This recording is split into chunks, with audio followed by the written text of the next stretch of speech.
Abonnez-vous et cliquez aussi sur la petite cloche de notification pour ne rien rater de nos prochaines vidéos. N'oubliez pas de partager aussi la vidéo et de la liker.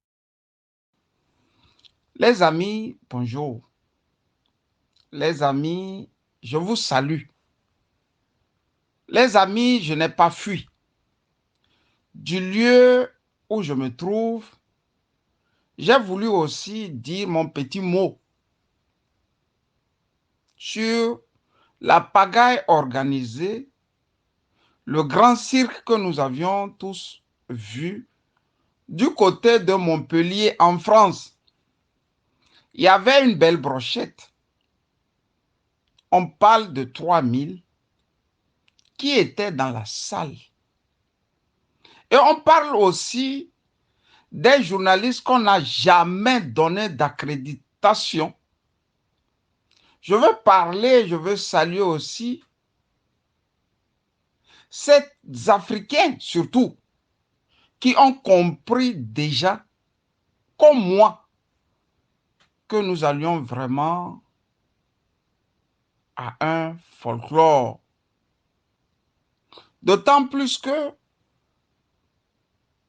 j'ai fait une sortie il y a quelques mois et je parlais du subconscient, même du français.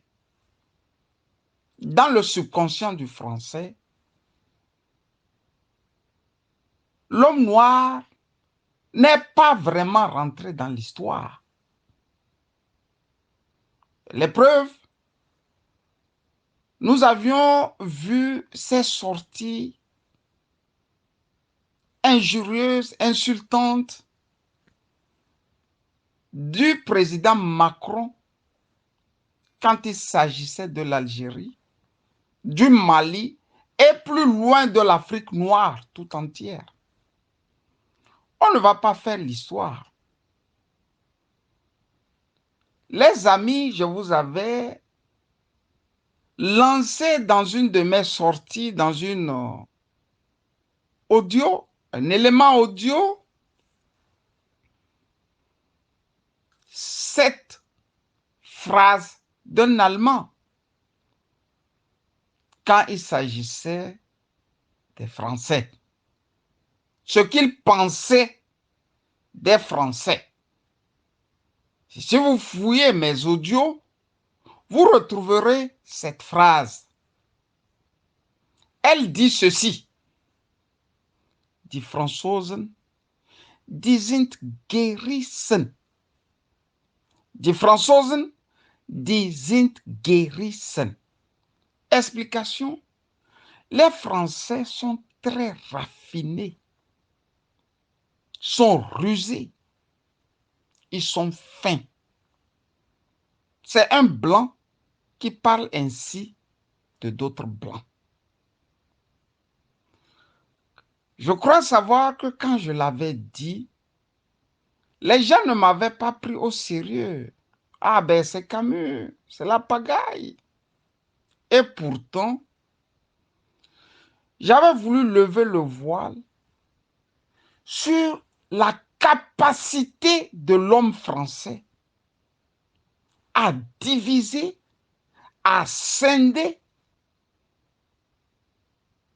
pour régner. On nous a dit que la France devrait organiser un sommet, cette fois-ci pas France-Afrique, mais Afrique-France. Mais curieusement, cette messe humiliante ne se passait pas en Afrique, mais en France. Un seul pays européen prend sur lui d'inviter des sociétés civiles africaines sans le consentement des peuples africains. Togolais de mon État, j'ai voulu demander sincèrement au professeur Achille Mbembe, que je respecte bien, pour l'avoir lu, de me dire sur quels critères il a invité le concitoyen Kokounou Bokpo à Montpellier pour parler au nom de la société civile togolaise. Je veux poser la question au professeur Achille Mbembe de nous dire, est-ce que c'était la priorité des Africains que d'aller dans une salle archi-comble dire des choses qui ne vont jamais être exécutées après? Puisque les conférences, les sommets, nous les avons toujours vus. Il ou elle ont toujours accouché d'une souris à la boule 30 ans après. La conférence ou le sommet de François Mitterrand n'a accouché que d'une souris. Les sommets de tous les chefs d'État, France-Afrique par le passé, n'ont eu de résultats escomptés. Sarkozy s'était emballé au Bénin pour nous servir des menteries. Fin de course, il va lâcher l'armée française sur la Libye et tout à côté, il va laisser une armée étrangère venir sortir un chef d'État africain de son palais. Nous n'allons pas faire l'histoire, chers amis. Nous allons aller droit au but. On nous parle de Macron qui était avec la société civile africaine. On peut parler ici d'un intendant dans une pièce de théâtre avec des figurants, un metteur en scène parfait. Sinon, je ne peux comprendre qu'on me dise que Macron était entouré des sociétés civiles africaines pour parler à l'avantage de l'Afrique. Curieusement, en France, vous voyez un président français parler de ce qui va avantager l'Afrique. Si vous y croyez, alors croyez aussi que Jésus-Christ est en train d'arriver et il viendra sous peu. Pour tout dire,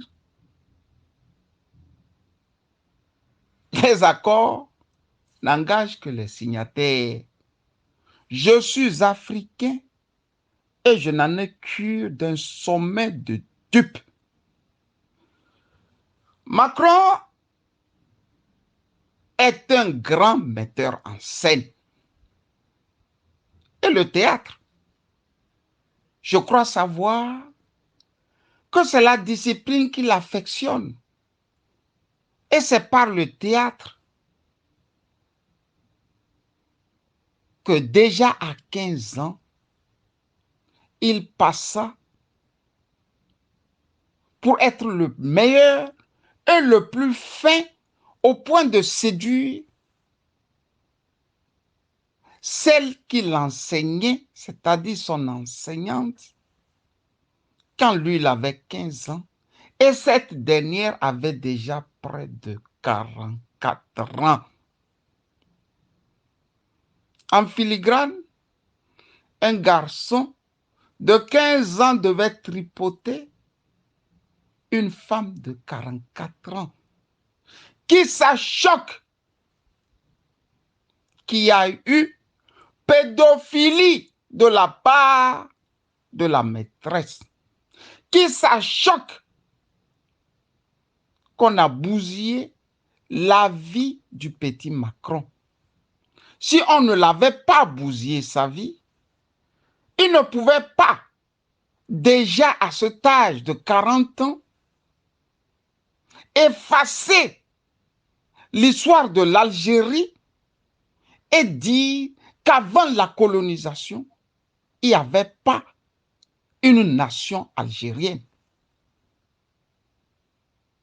Il n'allait pas à Montpellier dire le franc CFA, les réserves d'échange, nous ne les avons plus en France ici.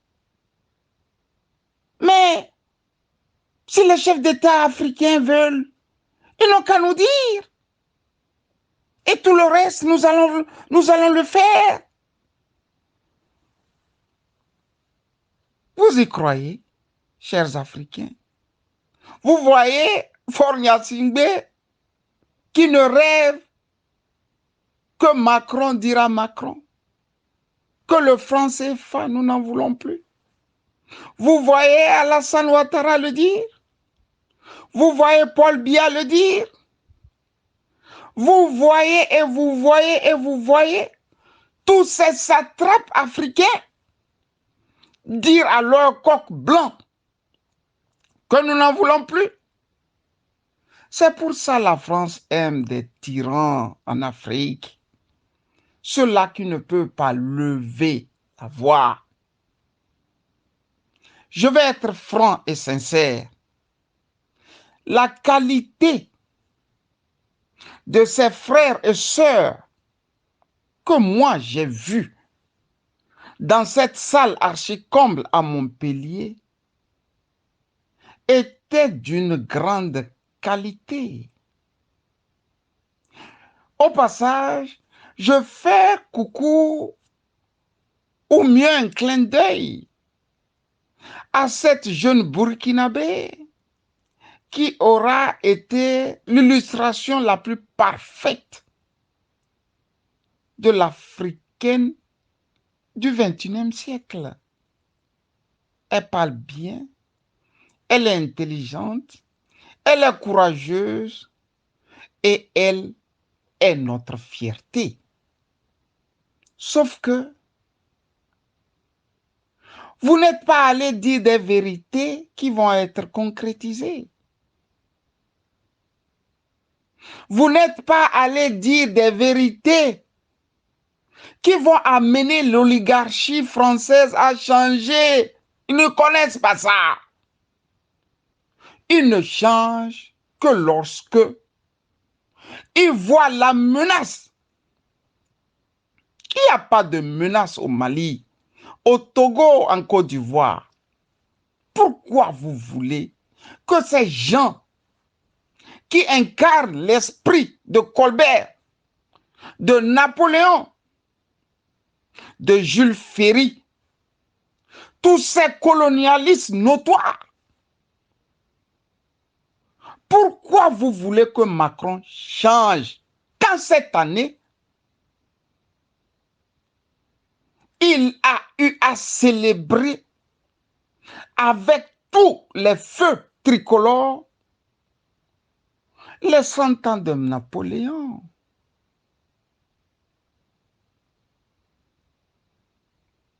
Chers amis, Montpellier n'était pas un lieu pour l'Afrique. Montpellier, c'était une humiliation bis, une caricature des scories et de tout ce que nous connaissons de la France.